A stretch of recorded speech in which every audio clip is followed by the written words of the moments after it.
menjadi milik orang-orang yang bertakwa dengan keutamaannya. Salawat serta salam kepada sang penghulu Nabi kita yang menjadi rahmat bagi seluruh alam, cahaya di atas cahaya, king of the king, best of the best, yani habibina syafi'ina wa maulana Muhammad sallallahu alaihi wasallam, yang berlafazkan Allahumma salli wa sallim wa barik ala sayyidina Muhammad wa ala ali sayyidina Muhammad. Hadirin ma'asyiral muslimin rahimakumullah.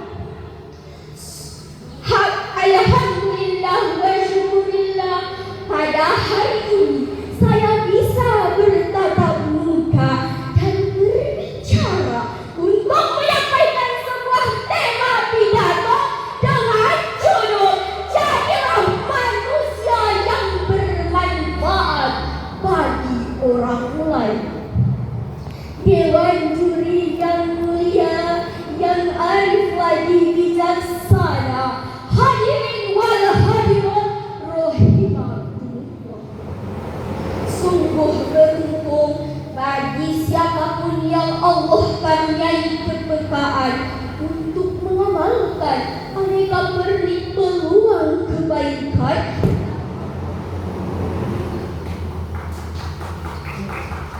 Tutup lampu. Lampu belum itu. Lanjut jadi lampu. Yang Allah perlihatkan kepadanya.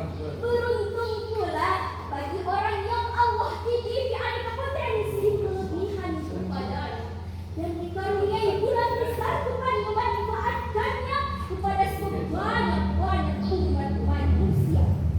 Hadirin rahimah, menjadi manusia yang bermanfaat bagi orang lain adalah salah satu karakter yang harus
kuat semakin. Apabila kita punya harta, maka kita bantu dengan harta. Jika tak punya harta, kita hanya bisa bantu dengan tenaga. Maka bantulah dengan tenaga. Dan jika dengan tenaga juga tak bisa, kita hanya bisa bantu dengan tenaga. Maka bantulah dengan tenaga. Ingatlah hadirin, sekecil apapun kebaikan yang kita lakukan dengan ikhlas, Allah pasti akan membalasnya. Sebagaimana firman Allah dalam Quran